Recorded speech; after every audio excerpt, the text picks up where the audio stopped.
আসসালামু আলাইকুম। প্রতিদিনের মতো আজকে একটা নতুন ভিডিও নিয়ে চলে আসলাম। আশা করি সবাই ভালো আছেন। সকালবেলা যদি ঘুম থেকে উঠে দেখেন বৃষ্টি হচ্ছে তাহলে ভালোই লাগে না? তো আজকে শুক্রবার দিন। তো সকালবেলা ঘুম থেকে উঠলাম, দেখি বাহিরে খুব বৃষ্টি হইতেছে। তো ভোরবেলাও বৃষ্টি হইছে, তখন আমি কাপড়-চোপড়গুলো এনে জাস্ট রেখে দিছিলাম। তো ভাবছি যে যেহেতু আজকে সকালবেলা ছুটির দিন, বৃষ্টি হইতেছে, তাহলে একটু খিচুড়ি রান্না করি।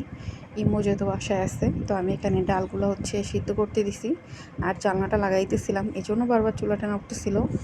তো মানে সরি, ক্যামেরাটা নড়তেছিল। তো এখানে আমি কালকে রাতে ভাতগুলো সব চাউ ভাত বানাই ফেলছি।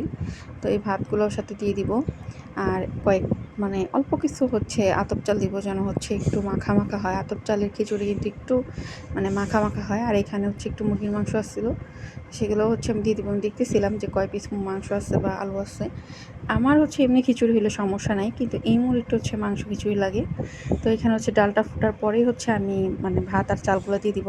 নাহলে চাল আর ডালের সাথে দিলে মনে হয় যে একসাথে ডালটা সিদ্ধ হয়নি, চালটা হয়ে গেছে এরকম লাগে। তো যখন ডাল চাল দিয়ে দিছি একসাথে, পরে আমি কিছু টমেটো আর কাঁচামরিচও দিয়ে দিছি। তো এগুলো হইতে থাকুক, সিদ্ধ হোক আস্তে আস্তে। আর তারপর আমি বাগার দিয়ে নামাবো। তো এখন আমি বাগার দিইনি, দেখি যে আমার খিচুড়িটা প্রায় হয়ে গেছে। তো আমি এখানে পেঁয়াজ আর দিব না, পেঁয়াজ নাই বাসায়, অল্প একটু আছে, সেটা দিয়ে রান্না করতে হবে। তো এখানে আমি একটু রসুন বেশি করে দিয়ে বাগার দিয়ে নিব। তো খিচুড়ি খাইতেছিলাম, খাইতে খাইতে এমন সময় হঠাৎ করে সিলিন্ডার শেষ। পরে আমি বলতেছিলাম ইমুকে যে সিলিন্ডার শেষ, নিয়ে আসো। তো বলতেছে আজান দিতেছে চারদিকে, এখন কি দিয়ে যাবে? আচ্ছা, ফোন দিয়ে জিজ্ঞেস করি। পরে দিয়ে গেছিলো 10 মিনিটের মধ্যে। তো আজকে এখানে আমি গরুর কলিজার ফ্যাপসা রান্না করব। তো এখানে আমি বেশি করে পেঁয়াজ আর কয়েকটা তেজপাতা দিয়ে নিছি। আমি ভালো করে মশলাটা পেঁয়াজটা ভাজা ভাজা করার পরে মশলাটা ভালো করে কষায় নিব। তো আমি এখানে একটু বেশি পরিমাণেই মরিচ গুঁড়ার তেল দিছি, কারণ কলিজাটা ভুনা যদি বেশি ভালো হয় তাহলে ইমুর খুবই পছন্দ কলিজা ভুনা। তো এখানে আমি একটু তেলও দিছি কিছু। তো এখানে আমি সবগুলো একসাথে ইয়া করে নিব, কষায় নিব। কষানোর পরে এই যে আমি এখন গরম মশলা দিয়ে তারপরে একটু ঝোলের পানি দিব। তো পরে আমার কলিজা ভুনাটা হয়ে যাবে।